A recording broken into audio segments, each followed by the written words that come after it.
नमस्कार, दिल्ली न्यूज में आपका बहुत बहुत स्वागत है। चलिए देखते हैं आज की 15 फटाफट बड़ी खबरों को। सुप्रीम कोर्ट की बड़ी टिप्पणी, ईडी किसी को भी बुला सकती है, उसे समन का सम्मान करना ही होगा। ईडी यानी प्रवर्तन निदेशालय के समन को लेकर सुप्रीम कोर्ट ने बड़ी टिप्पणी की है। शीर्ष न्यायालय का कहना है कि पीएमएलए की धारा 50 के तहत अगर किसी को तलब किया जाता है तो उसे समन का सम्मान करना होगा और उसका जवाब भी देना होगा। खास बात है कि कोर्ट की तरफ से यह टिप्पणी ऐसे समय पर आई है जब दिल्ली के मुख्यमंत्री अरविंद केजरीवाल की लगातार 8 समन छोड़े जाने की चर्चाएं हैं। दिल्ली में फेल नजर आ रहा कांग्रेस आप गठबंधन, बीजेपी फिर मार रही सभी सीटों पर बाजी। आगामी लोकसभा चुनाव में केंद्र की सत्ताधारी बीजेपी को रोकने के लिए विपक्षी दलों ने इंडिया गठबंधन बनाया है। बात दिल्ली की करें तो 4 सीटों पर आप दावेदारी करेगी, वहीं 3 सीट पर कांग्रेस पार्टी चुनाव लड़ेगी। हालांकि दिल्ली में आप कांग्रेस के बीच गठबंधन के तुरंत बाद सामने आए ताजा सर्वे ने चौंकाने वाला आंकड़ा दिया है। आंकड़ों के मुताबिक अभी चुनाव होने पर विपक्षी गठबंधन इंडिया कोई खास कमाल करता नजर नहीं आ रहा। दिल्ली की सभी 7 लोकसभा सीटें बीजेपी में जाने की संभावना जताई गई है। आचार्य प्रमोद कृष्णम ने हिमाचल जैसी घटनाएं और कई जगह होने के दिए संकेत। कांग्रेस पार्टी उन लोगों के साथ खड़ी रही है जो सनातन के खिलाफ रहे हैं। कांग्रेस महात्मा गांधी की पार्टी है, वो जब भी कोई सभा करते थे तो पहले राम का नाम लेते थे, लेकिन कांग्रेसियों ने भगवान राम के मंदिर का विरोध किया, सनातन का विरोध किया। ये बात कांग्रेस के पूर्व नेता आचार्य प्रमोद कृष्णम ने कही। हिमाचल में चल रहे राजनीतिक उथल पुथल को लेकर उन्होंने कहा कि हिमाचल ही नहीं, अभी कुछ और जगहों पर भी ऐसी घटनाएं सामने आएंगी। हिमाचल प्रदेश में सियासी खींचतान के बीच सुक्खू सरकार का बजट ध्वनिमत से हुआ पास। हिमाचल प्रदेश में सियासी खींचतान के बीच सुक्खू सरकार ने बजट पास कराकर विश्वास मत हासिल कर लिया। इसके बाद हिमाचल प्रदेश विधानसभा अनिश्चितकाल के लिए स्थगित कर दी गई है। जब बजट पास हुआ तक सदन में विपक्षी दल बीजेपी के सभी विधायक गैर हाजिर रहे। बीजेपी के 15 विधायकों को निष्कासित किया गया, जिसके बाद 10 विधायकों ने सदन से वॉकआउट कर दिया था। एलजी ने दिल्ली सरकार की सोलर पॉलिसी रोकी। केजरीवाल ने दिल्ली के बिल 0 होने का किया था दावा। उपराज्यपाल वीके सक्सेना ने दिल्ली सरकार की नई सोलर पॉलिसी पर रोक लगा दी है। सीएम केजरीवाल ने कुछ दिन पहले प्रेस कॉन्फ्रेंस कर नई सोलर पॉलिसी का ऐलान किया था। उन्होंने दावा किया था कि सोलर पॉलिसी से दिल्ली के बिजली के बिल 0 हो जाएंगे। कांग्रेस घोषणा पत्र में जातिगत जनगणना सबसे ऊपर, न्याय संकल्प पत्र में राहुल के मन की बात। कांग्रेस ने 2024 के लोकसभा चुनाव के लिए अपना घोषणा पत्र तैयार करने का काम शुरू कर दिया है। इसमें लगभग 50 प्रमुख विषयों के अंतर्गत समाज के हर वर्ग से जुड़ी समस्याओं को शामिल करने की कोशिश की जा रही है। इसमें जातिगत जनगणना का दावा भी शामिल होगा। इससे लोकसभा चुनावों का समीकरण प्रभावित हो सकता है। दिल्ली में 2 दिन बारिश का येलो अलर्ट। राजधानी में सुबह शाम ठंड बरकरार। राजधानी के मौसम में हल्का बदलाव महसूस किए जाने लगा है। दिन के समय धूप खिल रही है, जिससे दिन में गर्मी का एहसास होना शुरू हो गया है, लेकिन सुबह शाम ठंड बरकरार है। मौसम विभाग ने आने वाले 2 दिनों के लिए बारिश का येलो अलर्ट जारी किया है। 1 मार्च और 2 मार्च को हल्की बारिश होने का अनुमान है। बुधवार को दिल्ली का न्यूनतम तापमान 10.7 डिग्री सेल्सियस दर्ज किया गया, जो कि सामान्य से 2 डिग्री कम है। उधर अधिकतम तापमान 25.5 डिग्री दर्ज किया गया। ये सामान्य से 1 डिग्री कम रहा। दिल्ली में मेट्रो ट्रेन के सामने यात्री ने लगाई छलांग, गंभीर हालत में अस्पताल में भर्ती। दिल्ली में बुधवार की सुबह उद्योग भवन मेट्रो स्टेशन पर उस समय अफरा तफरी मच गई जब एक यात्री ने अचानक से मेट्रो ट्रेन के सामने छलांग लगा दी। इस घटना में छलांग लगाने वाला यात्री बुरी तरह से घायल हो गया है।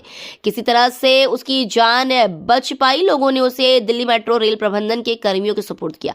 इसके बाद उसे नजदीकी अस्पताल पहुंचाया गया। यह घटना उद्योग भवन मेट्रो स्टेशन की है। दूतावास हमले पर एक्शन में भारत, खालिस्तानियों की तलाश में एनआईए। नेशनल इन्वेस्टिगेशन एजेंसी ने पंजाब और राजस्थान में कई लोकेशन पर छापेमारी की है। जांच एजेंसी ने आतंकवादी गतिविधियों में कथित रूप से जुड़े होने के संदेह में कई लोगों को हिरासत में भी ले लिया है। पिछले साल खालिस्तान समर्थकों ने अमेरिका के सैन फ्रांसिस्को में भारतीय दूतावास पर हमला किया। सूत्रों ने बताया है कि ये छापेमारी दूतावास पर हुए हमले की जांच के लिए सिलसिले में की गई है। बीसीसीआई सालाना कॉन्ट्रैक्ट में 11 खिलाड़ियों को मिली पहली बार जगह। भारतीय क्रिकेट कंट्रोल बोर्ड ने साल 2023-24 के लिए प्लेयर सेंट्रल कॉन्ट्रैक्ट की लिस्ट को जारी कर दिया है। इसमें जहां कई नए और युवा खिलाड़ियों को जगह मिली है, तो वहीं कुछ खिलाड़ियों को केंद्रीय अनुबंध से बाहर का रास्ता दिखाया गया है। बीसीसीआई की तरफ से जारी किए गए सालाना कॉन्ट्रैक्ट लिस्ट में खिलाड़ियों को 4 अलग अलग ग्रेड में जगह दी गई है, जिसमें A+, AB और C है। इसमें तीनों फॉर्मेट में खेलने वाले प्लेयर्स को A+ में जगह मिली है। श्री हजूर साहिब के लिए दोबारा शुरू होगी फ्लाइट्स। कोरोना काल से बंद था नांदेड़ एयरपोर्ट। सिखों के 5 तख्तों में से एक सचखंड श्री हुजूर साहिब के लिए एक बार फिर फ्लाइट शुरू होने जा रही है। कोरोना काल के दौरान बंद की गई फ्लाइट्स को दोबारा से शुरू कराने के लिए सिख संगत काफी समय से मांग कर रही थी, जिसको एनबीटी भी प्रमुखता से अपने स्पेशल पेज कम्युनिटी कनेक्ट पर उठाता रहा है। गुरुद्वारा मैनेजमेंट के एडमिनिस्ट्रेटर और पूर्व IAS ऑफिसर डॉक्टर विजय सतबीर सिंह ने बताया कि नांदेड़ एयरपोर्ट के लाइसेंस को रिस्टोर कर दिया गया है। अब यहां से फ्लाइट्स टेक ऑफ और लैंड कर सकेंगे। सीबीआई ने सपा चीफ अखिलेश यादव को भेजा समन। जानिए क्या है पूरा मामला। लोकसभा चुनाव से पहले उत्तर प्रदेश के पूर्व मुख्यमंत्री और सपा चीफ अखिलेश यादव की मुश्किलें बढ़ सकती हैं, क्योंकि केंद्रीय जांच एजेंसी सीबीआई ने हमीरपुर में अवैध खनन से जुड़े मामले में अखिलेश यादव को समन भेजा। अखिलेश यादव को आज दिल्ली में सीबीआई के सामने पेश होने के लिए बुलाया गया है। सपा चीफ को बतौर गवाह पेश होने के लिए कहा गया है। सीबीआई ने सपा चीफ अखिलेश यादव को CRPC की धारा 160 के तहत समन भेजा है। एक बाबर पर गिराने का आरोप, दूसरा बाबर बनवा रहा राम मंदिर। पाकिस्तान के इस्लाम कोट में 200 साल पुराने राम मंदिर का पुनर्निर्माण हो रहा है। सामाजिक कार्यकर्ता बाबर इस मंदिर का पुनर्निर्माण करा रहे हैं। यह मंदिर अल्पसंख्यक हिंदुओं के लिए बेहद अहम है। 200 साल पुराने इस राम मंदिर की इमारतें जर्जर हो चुकी हैं। खास बात यह है कि पुनर्निर्माण मुस्लिम मजदूर व कारीगर कर रहे हैं। बाबर इससे पहले इस्लाम कोट में ही 10 एकड़ फैलाव वाला संत नेनुराम आश्रम भी बनवा चुके हैं।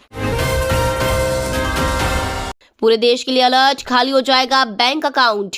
साइबर अपराधी फ्रॉड के नए तरीके इजाद कर रहे हैं। अब व्हाट्सएप पर APK फाइल्स भेजकर SBI reward points app download करने को कहा जा रहा है। अधिकारियों का सुझाव है कि ऐसी किसी भी ऐप को इंस्टॉल या फॉरवर्ड ना करें। अगर आप इसे इंस्टॉल करते हैं तो आपका फोन हैक हो सकता है, आपके खाते से पैसे चोरी हो सकते हैं और आपके सोशल मीडिया खातों के माध्यम से दूसरों को अश्लील संदेश भी भेजे जा सकते हैं।